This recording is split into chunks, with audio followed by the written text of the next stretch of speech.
I want to ask you about a bunch of things that are going on. One of them just happened. So this Dez Bryant thing is now official. I was looking at a tweet from Dez, who tweeted that he's so excited and happy that he's crying as he is now signed with the Ravens. Here we have Antonio Brown signing with the Buccaneers, and we're talking about whether that's going to put them over the top for a championship.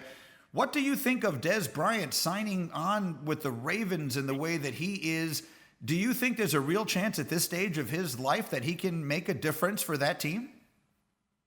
I absolutely do, G. And listen, a part of it is, I got to be honest with you, my affinity for Dez and seeing how much he's grown, how hard he's worked to get back to this point. I have to have respect for that. But also when you look at the Ravens and their makeup, Dez was a 50-50 ball guy. He hadn't lost that. He can still catch it at a high clip. And being in this offense will probably get him one-on-one matchups quite a bit. Now, it's still to be determined if he can make those plays. But the Saints signed him.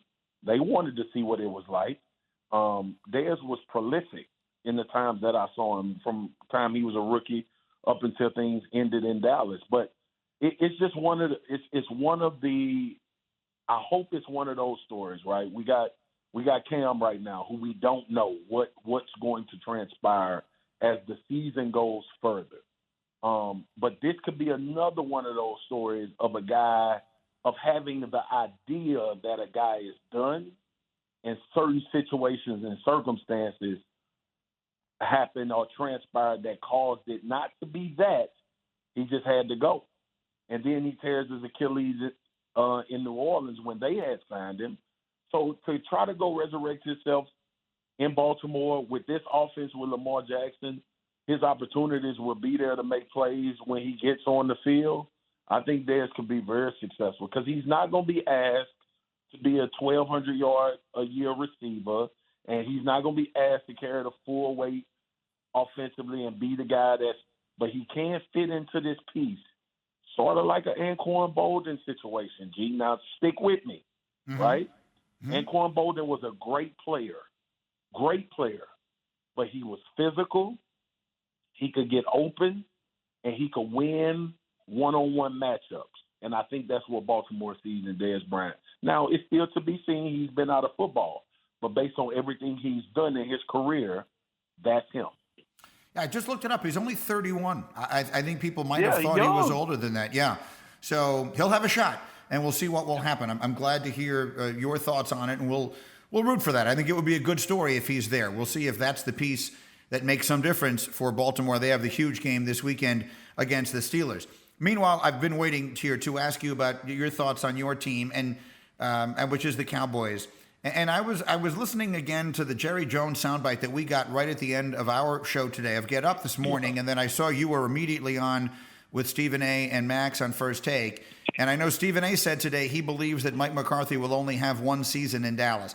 Do you think if this thing doesn't get better, if they wind up something like 4-12, do you think Jerry Jones really does just blow the whole thing up and try and start over again?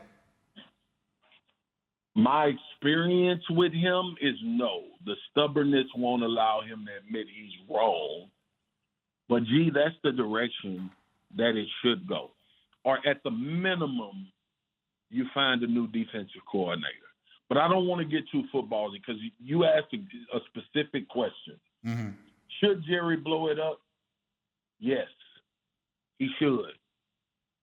Jerry also should relinquish the general manager responsibility. And for years we made that statement, but he's not going to, right? Like, he's not going to see if it can be done in another way. There's a guy by the name of Will McClay in Dallas right now that would be a great general manager. I'm telling you this based on what I know, who he is, his ability to evaluate and understand the talent and bringing in the right people to put them in a position to be successful. That's what he would do. He's not going to get that opportunity because Jerry wants to be the GM. And then Steven wants to be the GM after Jerry is done. So, yes, because the message is not resonating. Gee, they're not getting any better. Let's go football. Have the Cowboys gotten any better when it comes to a technique standpoint execution standpoint, being able to see and recognize things on defense and offense? No.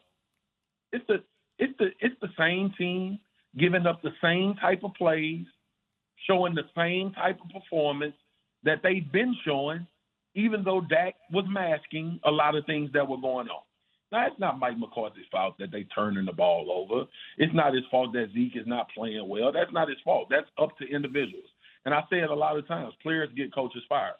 But in this particular instance, when you look at what a coach's responsibility is, it's not only to put players in a position to be successful, it's also to make sure you don't keep making the same damn mistakes. And they continue. Now, getting beat is one thing. Losing a one-on-one or a receiver making a good catch or a good throw, that's one thing. But 2 weeks in a row, you got DBs with their eyes in the backfield and the guy running right past them. That's coaching. Offensively, you know that you're devoid of all of your offensive line talent, and you still want to run the same plays, and you still don't want to move the pocket around a little bit more. You don't want to get creative with what you're doing to try to help an offensive line that can't block people straight up. No, we're just going to let Washington football team's D-line whoop Andy Dalton all day Sunday. That's coaching. So if you ask me, should Mike McCarthy be gone? Yeah, because they're not improving. And the number one job for the coach is to see the problem, address the problem, and it not show up consecutive weeks after you've addressed it. Thank you for watching ESPN on YouTube. For live streaming sports and premium content, subscribe to ESPN+.